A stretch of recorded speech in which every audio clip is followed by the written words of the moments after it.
भव्य और दिव्य महाकुंभ में श्रद्धा और भक्ति का पवित्र संगम देखने को मिल रहा है। 13 जनवरी से शुरू हुए महाकुंभ में संगम स्नान का सिलसिला जारी है। बड़ी संख्या में लोग त्रिवेणी घाट पर आस्था की डुबकी लगाने के लिए पहुंच रहे हैं। अब तक 9 करोड़ से ज्यादा श्रद्धालुओं ने संगम में स्नान किया है। सोमवार को करीब 45 लाख लोगों ने संगम में स्नान किया। मौनी अमावस्या पर 256 स्पेशल ट्रेनें चलाने की तैयारी है। इनमें 56 स्पेशल ट्रेनें होंगी। महाकुंभ मेला 26 फरवरी 2025 को महाशिवरात्रि के दिन तक चलेगा। महाकुंभ नगर में अब तक 9 करोड़ से ज्यादा श्रद्धालु स्नान कर चुके हैं और ये सिलसिला लगातार जारी है। आज मंगलवार का दिन है। महाकुंभ नगर में गंगा की गोद में स्नान करने वालों का तांता लगा हुआ है। गंगा की गोद में स्नान करने के साथ साथ लोग बड़े हनुमान जी के भी दर्शन कर रहे हैं। आप सबसे पहले कल बहती हुई गंगा जी के दर्शन कर लीजिए और देखिए कि कैसे मां सभी को आशीर्वाद देती हुई। महात्मा जी क्या कहेंगे? अद्भुत छठा कुंभ की है, कैसी व्यवस्थाएं हैं और मन प्रफुल्लित है, हर्षित है, बहुत खुशी मिल रही है। बहुत ही आनंद आ रहा है। या हम तो आज ही आ रहे हैं, हम महाराष्ट्र से आ रहे हैं। योगराज श्री गंगागिरी जी महाराज हमसे परम पूज्य गुरु श्री राम जी महाराज यहाँ के हम उसके शिष्य हैं और ये आज ही शाम 5 से गाड़ी से आए। बहुत ही आनंद आ रहा है। अभी इस त्रिवेणी संगम स्नान करने जा रहे हैं। यहाँ हमारा भक्त परिवार है। बहुत ही आनंद आ रहा है। ऐसा आनंद जैसे स्वर्ग की तरफ आनंद आ रहा है। बहुत ही आनंद आ रहा है, जैसे बैकुंठ की तरह आनंद आ रहा है। इन्होंने कहा महाराष्ट्र से आप आए हैं और हर हर गंगे का जयघोष कर दीजिए आप सभी लोग। हर हर गंगे, हर हर गंगे, हर हर गंगे का जयघोष कर रहे हैं। महाराष्ट्र सोचिए कई हजार किलोमीटर की यात्रा करके ये दल आया हुआ है। आप युवा हैं, क्या कहना चाहेंगे? कैसी छठा यहाँ पर दिख रही है? बहुत अच्छी, बहुत अच्छा लग रहा है। इतना झारखंड से इतना दूर से आया है, बहुत अच्छा लगता है, बहुत आनंद लगता है, बहुत प्यारा लगता है। ऐसे होना चाहिए। स्वर्ग में आए। प्यारा सजा है तेरा द्वार भवानी। हाँ, महारानी गंगा की जय। और कुंभ की चर्चा जितनी पवित्र स्नान के लिए होती है उतनी ही अनोखे बाबाओं की वजह से होती है। कुंभ मेले में साधु संत और बाबाओं का समागम होता है। भव्य दिव्य महाकुंभ के महा आयोजन में शामिल होने के लिए एक से बढ़कर एक बाबा प्रयागराज पहुंचे हैं। कोई अपनी तरह तरह की वेशभूषा, तरह तरह के श्रृंगार या कुछ अन्य वजहों से चर्चा में हैं। और इस सब के बीच कुछ बाबा अपने खास पहचान की वजह से संगम तट पर आकर्षण का केंद्र बने हुए हैं। अब आपको हम 6 तस्वीरें दिखा रहे हैं। इस बार सबसे ज्यादा चर्चा IITN बाबा की है। इसके अलावा 12 फीट जटा वाले बाबा, चाय वाले बाबा जो सिर्फ चाय का सेवन करते हैं, बुलेट बाबा, कबूतर बाबा, खड़ेश्वरी बाबा चर्चा का विषय बने हुए हैं।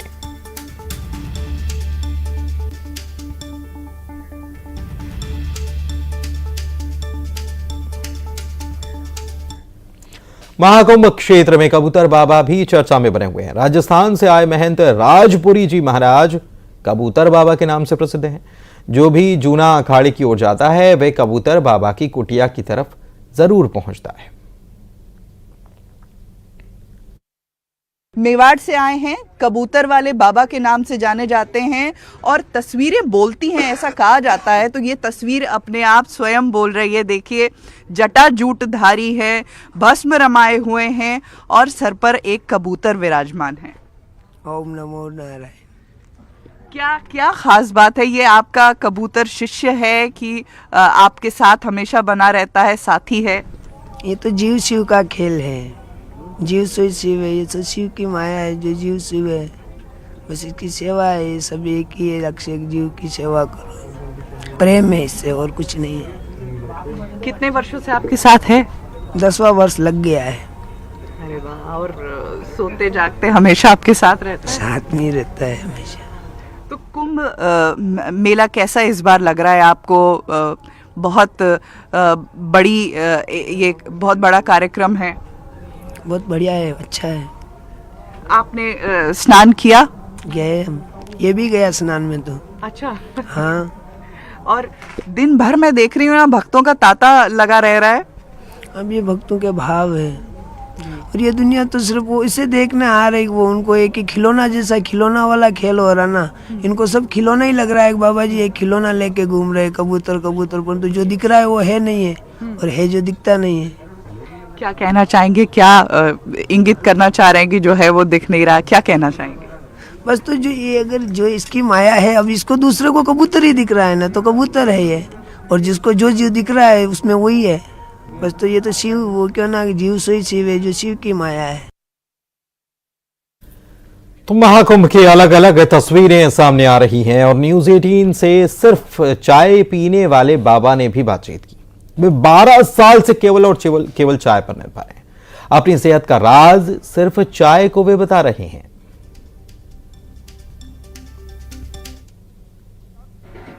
विशेष बातचीत के लिए मौजूद हैं चाय वाले बाबा। बाबा जी, स्वागत है आपका न्यूज़ 18 पर। हर हर महादेव। कितने वर्षों से चाय पर ही चल रही है दिनचर्या? हम 12 साल से चाय ही लेते हैं। चाय से जीवन स्वस्थ है और साधना करते हैं, हिमालय में रहते हैं जी। और कोई अन्य नहीं? कोई भोजन नहीं, कोई अन्न नहीं, कोई जल नहीं। हम कोई जल नहीं पीते, कोई अन्न नहीं, कोई फलाहार नहीं, कोई आहार नहीं, हम कुछ नहीं लेते, सिर्फ चाय पीते हैं और स्वस्थ रहते हैं। योग साधना करते हैं, समाधि लेते हैं। आप देख सकते हैं आज तक पे योगीराज गौतम गिरी महाराज समाधि लेते हैं चेतन अवस्था में और स्वस्थ रहते हैं। सभी प्रकृति से जुड़े रहें, प्रकृति का आहार रखें और स्वस्थ रखें। हर हर महादेव। चाय ही क्यों लेते हैं, दूध क्यों नहीं लेते, जल क्यों नहीं लेते? जल तो लेना चाहिए, जल तो अच्छी चीज है, जल ही जीवन है। तो महादेव जी की अति कृपा से हमारी बचपन से रुचि थी संतों को चाय सेवन करवाना, संतों की सेवा करना।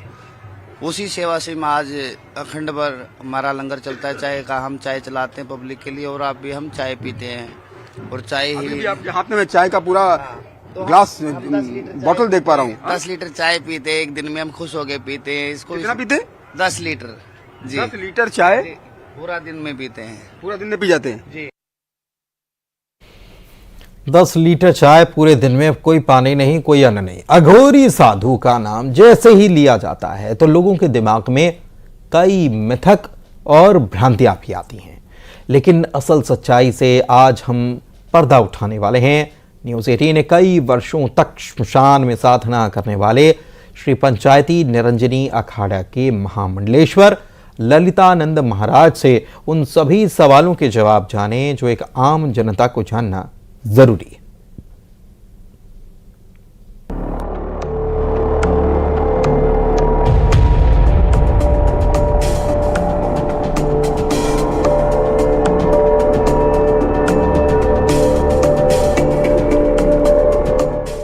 संगम नगरी प्रयागराज में महाकुंभ में देश दुनिया से साधु संत हिस्सा ले रहे हैं। तमाम अखाड़ों के संतों के अलावा महामंडलेश्वर और अघोरी साधु भी महाकुंभ में आकर आस्था की डुबकी लगा रहे हैं। इस बीच अघोरी साधुओं की रहस्यमयी दुनिया के बारे में आम जनता के बीच कई सवाल हैं कि अघोरी कौन होते हैं, अघोरी कहाँ रहते हैं, काले कपड़े क्यों पहनते हैं, शमशान घाटों पर क्यों तपस्या करते हैं, अघोरियों की मृत्यु होती है या नहीं, जैसे कई सवाल हैं जिन्हें न्यूज़ 18 ने कई वर्षों तक शमशान में साधना करने वाले श्री पंचायती निरंजनी अखाड़ा के महामंडलेश्वर ललितानंद महाराज से जाना। अघोरी साधुओं को लेकर कई तरह के मिथक और भ्रांतियां लोगों के बीच हैं। साथ ही आम धारणा के मुताबिक लोग इन अघोरी साधुओं को तांत्रिक समझ बैठते हैं और कई बार तो इनके पास आने से डरते हैं। अघोर की जो बात है, जो असली अघोरी होते हैं वो समाज से मतलब नहीं रखते। भगवान शंकर भी अघोरी थे, अघोरी होते हुए वैष्णव थे। हमने इतिहास पढ़ा, वही हमने फिर देखा। हम भी भय खाते थे कि अघोर शमशान में ये होता है, सो होता है।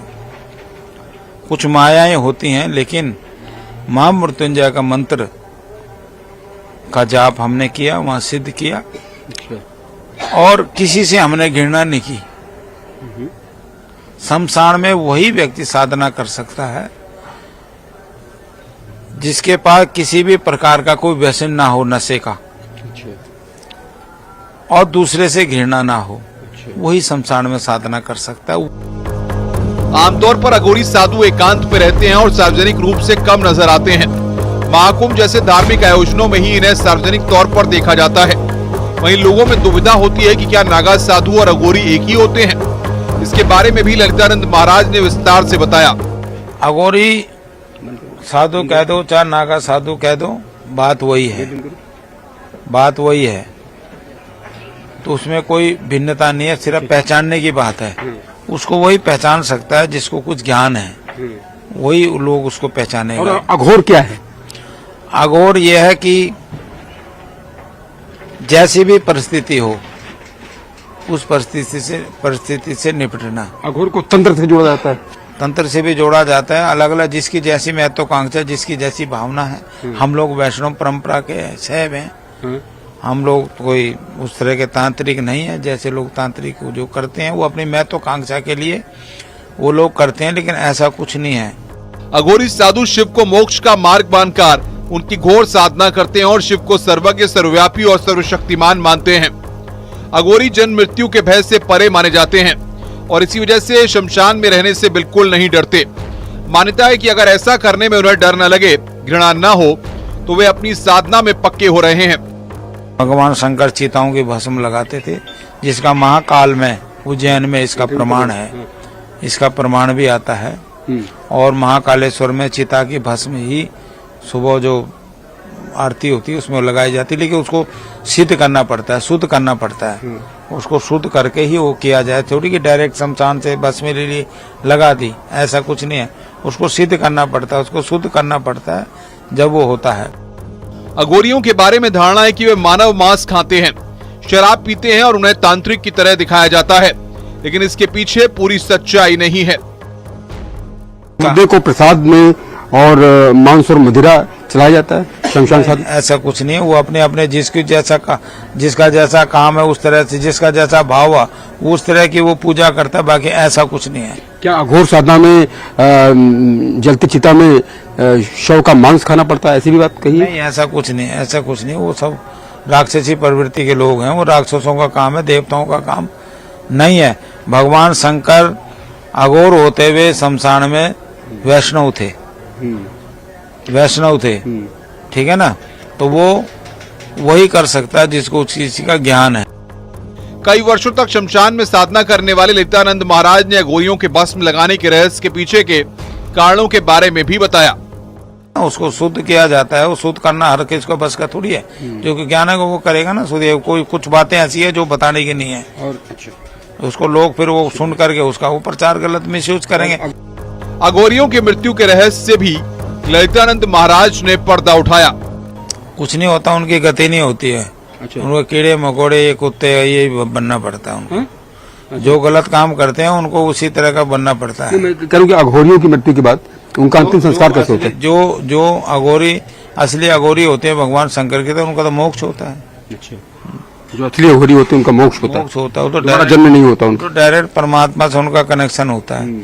और उस तरह से रहते हैं जैसे तालाब में कीचड़ में कमल का फूल होता है, कीचड़ में रहते कमल का फूल होता है, उसी तरह से वो लोग असली जो अघोरी हैं वो उसी तरह से रहते हैं।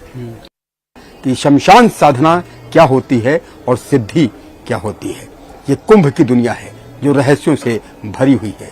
देखते रहिए न्यूज 18, हर रहस्य पर से पर्दा उठेगा।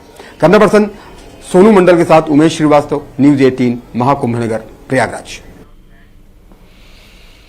और अब आपको दिखाते हैं सनातन की शक्ति और विदेशियों की भक्ति पर सत्य और तथ्य। सत्य और तथ्य का एक जमाना था जब भारत को सपेरों का देश बताया जाता था। जिन लोगों ने हम पर 200 वर्ष राज किया वो इमारतों के बाहर लिखते थे, Indians and dogs are not allowed. लेकिन आज उसी देश यानी ब्रिटेन के सबसे बड़े म्यूजिकल बैंड कोल्डप्ले के को फाउंडर क्रिस मार्टिन ने भारतीयों से अपने पूर्वजों की गलतियों के लिए माफी मांगी है। यानी अंग्रेजों की गलती के लिए उसी अंग्रेज क्रिस मार्टिन ने माफी मांगी है। It's amazing to us that you welcome us even though we are from Great Britain. Thank you for forgiving us for all of the bad things Great Britain has done and welcoming us to your home.